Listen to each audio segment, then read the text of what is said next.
नमस्कार मित्रांनो, मी रुपेश केरकर तुमचं स्वागत करतो देवगड चारमारी या चॅनलवरती. तर आपण गेले 2-3 दिवस विजयदुर्गमध्येच आहोत आणि आज विजयदुर्ग किल्ल्याला ऐतिहासिक महत्त्व प्राप्त झालेलं आहे.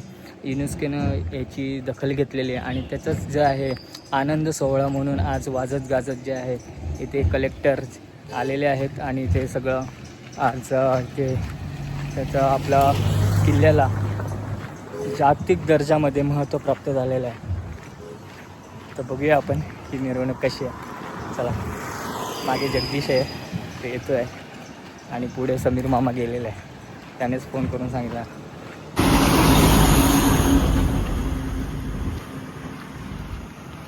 हा आपला विजयदुर्ग किल्ला,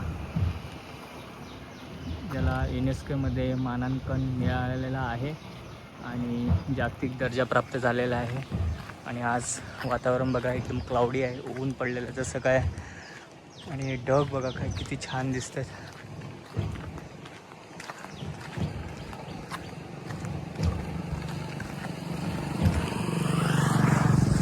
सकाळचं वातावरण आहे आणि इथे वाजवतात बेंजोवाले. तर आपण हे किल्ल्यामध्ये एंटर करतोय.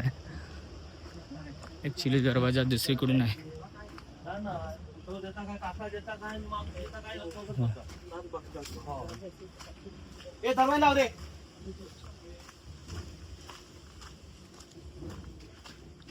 आणि हा किल्ल्याचा पहिला तटबंदी बुरुज आहे.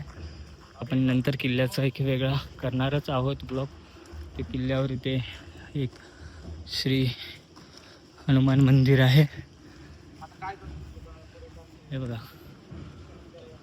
आणि हा भव्य असा आपला राष्ट्रध्वज.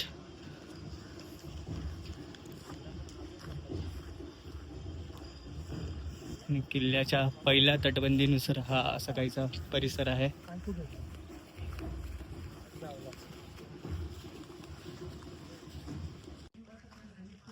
तर हे बघा, हे विजयदुर्ग किल्ल्याचं जे आहे इतिहास आहे पूर्ण.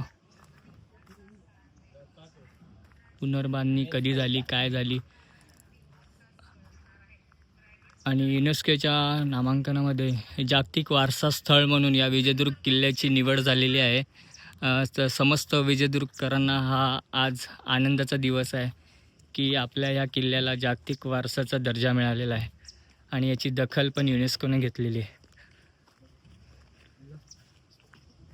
तर हा किल्ल्यामधला हा आतला भाग आहे, जो आपण एंट्रन्स करतो या मुख्य प्रवेशद्वारातून. हे बघा, इथे एक भलं मोठं वडाचं वृक्ष आहे. ते ह्याने किती इतिहास पाहिले असतील. आणि या ज्या आहेत महाराजांच्या काळातले तोफा आणि तोफगोळे, हे बघा अजूनही इथे जतन करून ठेवलेले आहेत.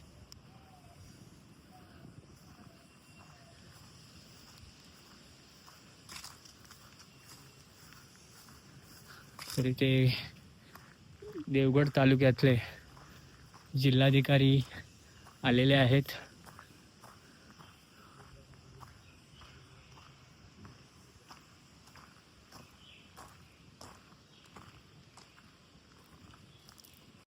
तर हे बघा, किल्ल्यावरती असणारे जे ठिकाणं आहेत तर त्याच्यावरती असे फलक लावलेले आहेत. प्रत्येक ठिकाणी जागोजागी तुम्हाला असे फलक दिसतील की धान्य कोठार, बुरुज, कोठार, भुयारी मार्ग कुठे आहेत.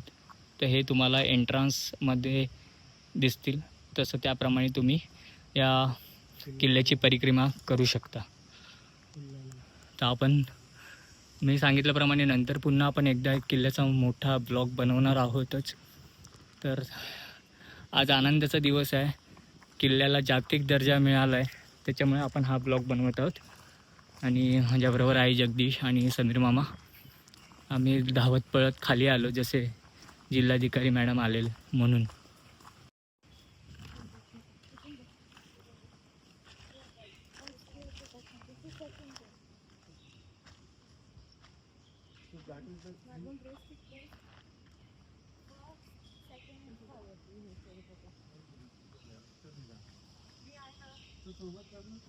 तर हे इकडे भुयारी एक मार्ग आहे जो पलीकडे बुरुजावरती हा जातो.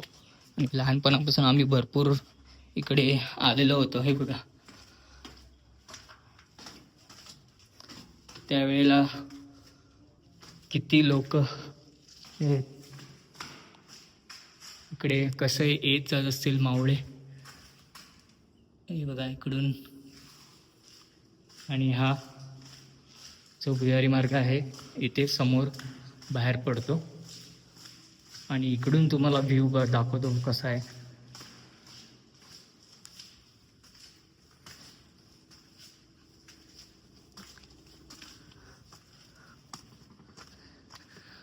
तर या बुरुजावरती आपण बाहेर पडतो. हा बघा, हा इथून. आणि हा आपला तटबंदी, 3 तटबंदी असलेला हा किल्ला आहे.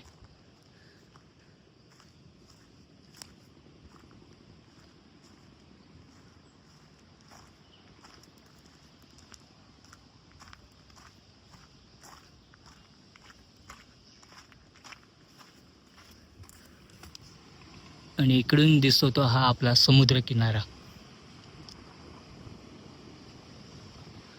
तिन्ही बाजूने समुद्राने वेढलेला आहे या किल्ल्याला.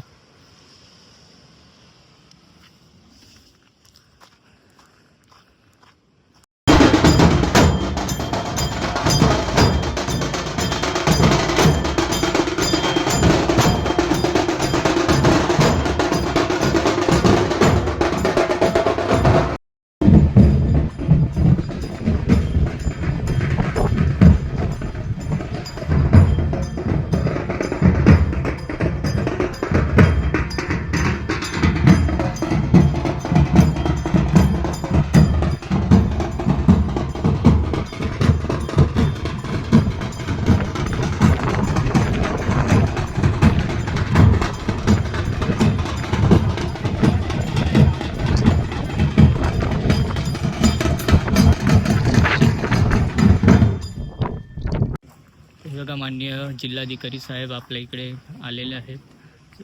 आणि यांनी भवानी मंदिराच्या इथे नारळ वाढवून जे आहे हे पूर्ण आजचा समारंभ केलेला आहे. रहस्य काय तिघंडीचं काय तिघंडीसाठीच आहे. गुरु त्याचं नाव आहे. आणि हे असं काम तर पूर्ण बंद का. जयगडचा किल्ला ज्यावेळेला बांधला तो आदिलशाही किल्ला बांधला. आणि तो किल्ला बांधत असताना बांधकाम केलं की भिंत पडायची.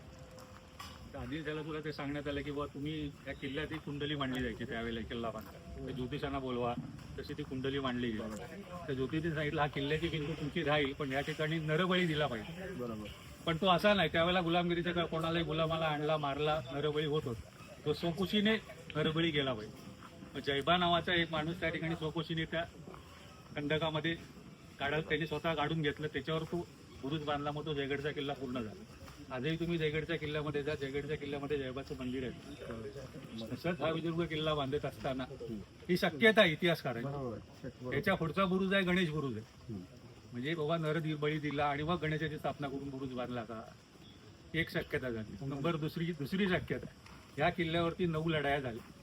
त्याच्यामध्ये हिंदू, मुस्लिम सगळ्या समाजाचे होते, लोक मारले जायचे. मग एवढ्याचा दफनविधी वेगवेगळ्या प्रकारे करणं शक्य असेल नसेल, मग एक जागा ठरवूया ज्या ठिकाणी त्यांना चिरशांती देऊ. ही शक्यता 2 झाली. आणि तिसरी महत्वाची शक्यता म्हणजे हा किल्ला जेव्हा शेवटी पडला तुळाजी आंग्रेंच्या कारकिर्दीमध्ये. तुळाजी आंग्रे म्हणजे इक्वलेंट टू पेशवे. नानासाहेब पेशव्यांकडे जेवढी संपत्ती होती तेवढी तुळाजी आंग्रेंकडे होती. म्हणूनच त्यांचा आपसामध्ये क्लॅश होता. आणि जेव्हा किल्ला पडला त्यावेळेला तुळाजी आंग्रे या किल्ल्यामध्ये नव्हती. ही संपत्ती सगळी त्यांनी कुठे जरी ठेवली असेल, मग ती तिथे असेल का, ह्याचा शोध घेणं आजच्या काळामध्ये शक्य आहे. तो काय फोडायलाच पाहिजे असं काय नाही. अल्ट्रासॉनिक घेऊन बघू शकतो. ह्या गोष्टी चॅलेंजिंग आहेत सगळ्या. ह्या नुसत्या शक्यता आम्ही करतो. खूप घडलेलं आहे. ऍक्च्युली काहीतरी वेगळंच असेल तिथे. बरोबर. हे इतिहासकारांचं म्हणणं हे 3 त्यांनी शक्यता बोलून दाखवलं. हे 3 असू शकतात. डिस्टर्ब करणं बरोबर नाही. हा बरोबर. हा असं मग ते कुतूहल त्याच्यामध्ये जागा होतं. हे असं का, वरून पण तो बंद आहे, कुठेच त्याला तोफांचा बंदुकांचा मारा करायचा जागा नाही, त्याचं नाव नरबुरुज का दिलेलं आहे. म्हणजे इतिहासाच्या जुनी डॉक्युमेंट ती सापडत नाही. झालंच नाही. हा पहिला तुम्ही नकाशा बघता तो इंग्रजांनी किल्ला घेतला ते 21 दिवसात काढलेला नकाशा आहे. याच्या आधीचा नकाशा नाही. पण एवढा मोठा किल्ला आपल्या किनाऱ्यावर आहे, कुठं रेकॉर्ड असणार ना. पण नाहीच ना सापडत ते. सापडलं तर प्रूफ देऊ शकता तुम्ही, बघा हे असं होतं. हा नकाशा जो आज तुम्ही बघता पुस्तकांमध्ये, तो इंग्रजांनी काढलेला नकाशा आहे. कधीपासून जुळाब साधारणपणे शेवटच्या कारकिर्दीमध्ये, म्हणजे 16-17 शतकाच्या जवळपास आले. पेशव्यांच्या ह्याच्यामध्ये त्यांनी म्हणजे डॉक्युमेंटेशन असं कोणाचंच नाही, इंग्रजांचं जे आहे तेच. त्यांनी जे बिल्डअप बांधलं त्याचं ते चोलांचा पूर्वीचा राजा भोजनी बांधलेलं आहे.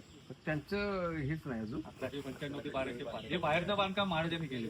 3 तटबंद्या बाहेरच्या शिवाजी महाराजांनी बांधले. फक्त राजा भोजनी बांधले. मूळ किल्ला 5 एकरामध्ये.